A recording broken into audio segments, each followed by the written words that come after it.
Joining us right now is Yaroslav Baran. He is a partner at Pendulum Group, former war room director for the Conservative Party under Prime Minister Stephen Harper. Yaroslav, nice to see you. Thank you for being here. Good to be here. My pleasure. Listen, obviously, there's a lot of unity and enthusiasm amongst the people in this room that have been attending this convention the last couple of days, this being the last day of it.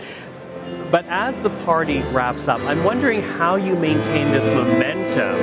How do you maintain this lead, given that we could be 2 years away from another election? That's a good question. You know what? First, I'll echo your observation. This is a very unified, united convention. I don't think I've gone to many conventions. There's usually some kind of factional split, challenge, somewhere. Haven't seen that at all this weekend. Everybody's united, everybody's upbeat, so it's a really positive thing to see. Now, in terms of sustaining that momentum, you're right, the election's probably going to be about 2 years away. Look, we talk about these kinds of things tactically. What do you do, to sustain momentum? What it really comes down to in this case is a combination of two things. The Liberal government has been around for a long time. Every government has a natural life cycle. You eventually start to wear out your welcome.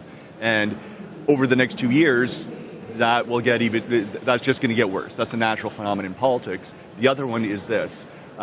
Pierre's real gift, his magic touch as a political operative, is his ability to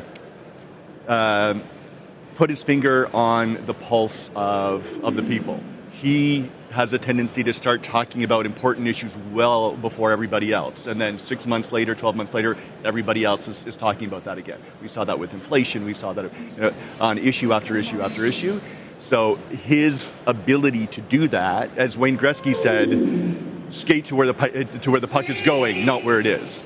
That is how he's going to sustain momentum and continue the momentum that he's built so far. Okay, I'm wondering about the internal challenge, though, because, of course, the last couple of leaders have had to face internal party strife. And here we have party members really wanting the party executive and the party brass to adopt policies that they consider important. For example, prohibiting therapy for people under the age of 18 who have gender dysphoria, affecting sensitivity training at mandatory workplaces, protecting women-only sports, for example. Social issues that have been problematic for the party. Protecting women's spaces. I don't know. It's kind of funny to think of that as a problematic issue. Well, it touches on really. If you look at the United States right now, the bogeyman for the United States is the trans movement, and it seems to be touching on those two things. So I'm wondering if that will be a difficulty for the party going forward, that perhaps lays these potential roots of criticism for parties like the NDP and the Liberals to say, you need to be worried about the rightward drift of this party. I don't know. I think we're living in a funny world when protecting women's rights and women's spaces has now become a far-right issue. I think there's an extensive conversation to be had on issues like this. I think in Canada we're only starting to have those conversations, honestly, openly, and earnestly. There's a lot more to be discussed on it, and I don't think Pierre is shy about having those kinds of discussions. Now he says he hasn't had to, when you listen to what he's talking about here. What is being debated in policy is different than what the leadership's focusing on, because the leadership's focusing on affordability. Can he afford to ignore that part of the membership that wants the party to be more vocal about those issues? Look, based on what I've seen from him so far, and I've known him for a long time, we probably go back 20 years, probably more than that. I've seen him in operation over a long period of time.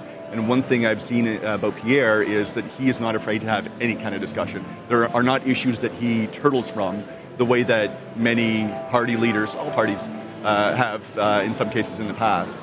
But policy development is always a balancing act. You have policy conventions where people, grassroots, they'll table resolutions, they'll debate them aggressively, they'll pass resolutions. At the end of the day, what ultimately matters the most is election campaign platforms. And those are always written by the leader, the leader's office, the leader's inner circle, because as we know, it's a party campaign platform that eventually turns into a throne speech, that eventually turns into mandate letters for ministers, which is the marching orders or the agenda of a government. So yes, there is policy discussion at the grassroots level.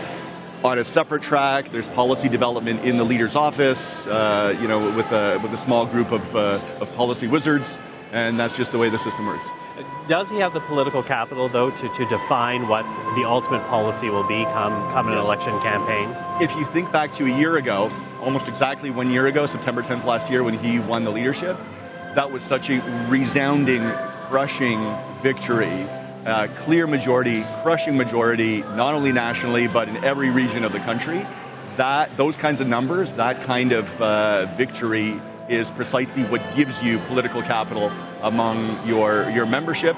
And when you're doing well, and when you've got unquestioned support from all corners of the country within your party, you tend to be given a lot of leeway. There's a lot of trust that the membership thereby gives to the leader to give it a whirl.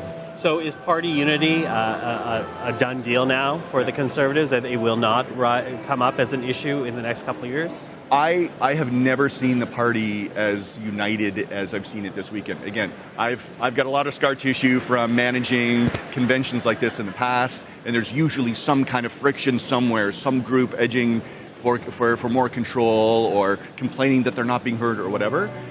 It's been astounding to see nothing like that this time around. No factional friction, no disunity, no complaining, no spontaneous press conferences or scrums in the middle of the plenary hall when it's somebody saying, we demand to be heard. Nothing like that this weekend. It's really astounding to see, and it's I would argue a testament to the unity that has been fashioned by the leader in his office. Now, of course, this isn't happening in a bubble. The whole country's watching this, particularly those who are interested in politics, and without a doubt, Liberals are watching this right now and watching the numbers.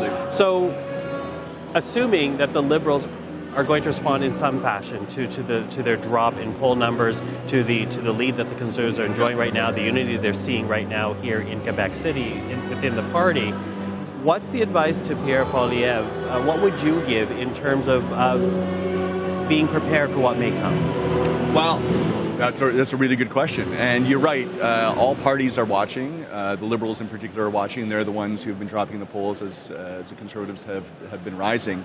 Ultimately, I think what we should expect is that the Liberals will attempt to portray him as hard right or extreme or whatever.